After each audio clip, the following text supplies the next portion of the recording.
मध्य प्रदेश विधानसभा में प्रतिपक्ष नेता उमंग सिंघार ने आदिवासी समाज को लेकर ध्यानाकर्षण लगाया, जिसका मुख्यमंत्री डॉक्टर मोहन यादव ने खुद जवाब दिया।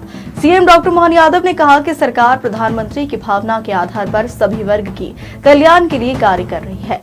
वन में रहने वाले आदिवासियों को कोई कठिनाई नहीं आने दी जाएगी। हमारी सरकार यशस्वी प्रधानमंत्री की उस भावना के आधार पर जो सभी वर्गों के कल्याण के लिए काम कर रही है, उसी प्रकार से आदिवासी क्षेत्र में भी, वनवासी क्षेत्र में भी सभी प्रकार के निवासरत रहने वाले सभी निवासियों के लिए किसी प्रकार की कोई कठिनाई नहीं आने देगी। उनके लिए धरती आबा योजना, प्रधानमंत्री जनमन आबा योजना, ऐसे कामों के बलबूते पर माननीय प्रधानमंत्री ने समयबद्ध रूप से सारे 89 ब्लॉक के अंदर विशेष धनराशि भी दी है, जिसके आधार पर वनवासी क्षेत्र में, आदिवासी क्षेत्र में सड़क बनाने के निर्माण से लगाकर स्कूल, हॉस्पिटल, आदिवासी भाई बहनों को 2-2 लाख रुपया उनके अपने मकान बनाने के लेकर के ऐसे कई प्रकार के काम हमने चालू किए।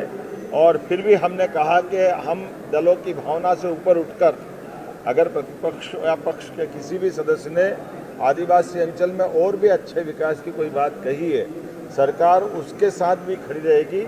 सदन के अलावा भी बैठ कर के बात करना हो तो हम आदिवासियों के हितों के लिए, आदिवासी, एससी, एसटी, ओबीसी, सामान्य वर्ग सभी के जन कल्याण के लिए सरकार बड़ी जवाबदारी के साथ काम कर रही है।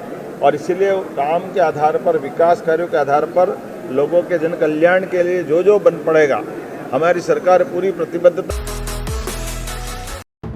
इंदौर में एक बार फिर नाबालिग छात्रों के साथ खुदकुशी करने की घटना सामने आई है। कक्षा 10वीं में पढ़ने वाले छात्र ने खुदकुशी से पहले अपनी इंस्टाग्राम आईडी को डिलीट कर दिया। सूचना मिलते ही मौके पर पहुंची एरोड्रम पुलिस ने मर्ग कायम कर जांच शुरू कर दी। बताया जा रहा है कि छात्र के पास कोई मोबाइल नहीं था, वह अपनी मां का मोबाइल चलाता था और आखिरी बार उसने अपने दोस्त के साथ चैटिंग की थी।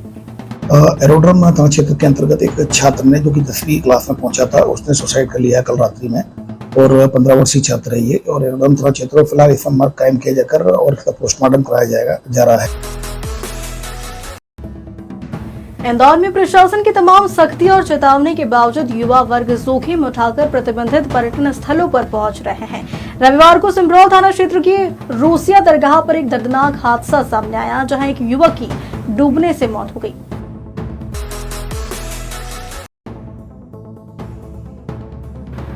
बुरहानपुर के नेपा नगर के नावरा क्षेत्र में हुए सनसनीखेज हत्याकांड के मामले में तूल पकड़ लिया है।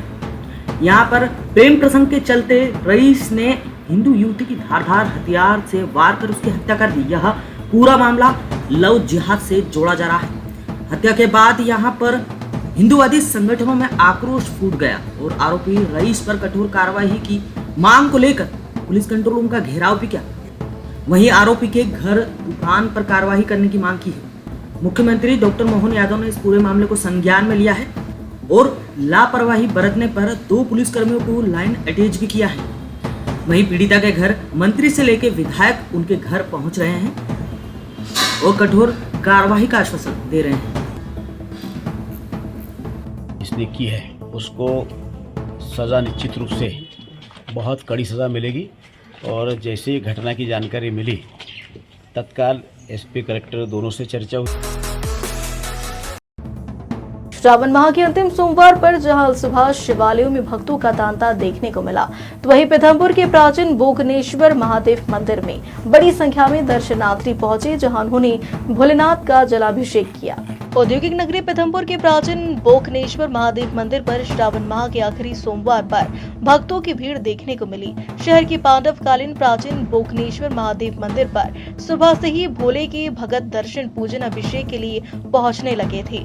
मंदिर कमेटी के अध्यक्ष कृपाराम मुकाती ने बताया कि श्रावण मास के पहले दिन से मंदिर प्रांगण में अखंड ओम नमः शिवाय का संगीतमय जाप किया जाता है, जिसमें पीथमपुर सहित आसपास के करीब 20 गांव के भक्त शामिल होते हैं। समिति की ओर से सतत एक महाभंडारे का आयोजन भी किया जाता है, जिसका बड़ी संख्या में श्रद्धालु लाभ उठाते हैं। अंतिम श्रावण सोमवार पर पीथमपुर मीना समाज के करीब 200 श्रद्धालु भगवान परशुराम की जन्मस्थली से बोगनेश्वर महादेव का जलाभिषेक के लिए रवाना हुए, जो 21 किलोमीटर तक का सफर तय कर शाम को मंदिर पहुंचेंगे।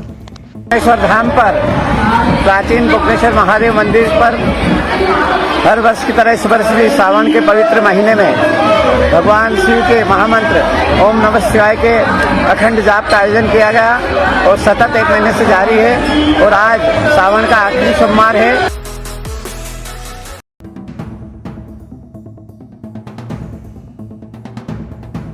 मध्य प्रदेश में मौसम का मिजाज बार बार बदल रहा है। प्रदेश में अभी कोई मजबूत सिस्टम एक्टिव नहीं है। मानसून ट्रफ भी उत्तरी उत्तर प्रदेश की ओर चली गई है, लेकिन फिर भी एमपी के कई जिलों में 5 अगस्त तक बारिश का अलर्ट जारी किया है। बीते कुछ दिनों से मध्य प्रदेश में मौसम के 2 रंग देखने को मिल रहे हैं। शनिवार को प्रदेश के अधिकांश जिलों में तेज धूप और धूल भरी हल्की आंधी देखने को मिली। वहीं कुछ जिलों में हल्की से मध्यम बारिश हुई। रविवार को ग्वालियर, चंबल और सागर संभाग में फिर से बारिश का दौर शुरू हो रहा है। इसके साथ ही इंदौर, भोपाल में बूंदाबांदी के आसार जताए जा रहे हैं। नमस्ते, मैं डॉक्टर दिव्या सुरेंद्रन, वैज्ञानिक डी मौसम केंद्र भोपाल।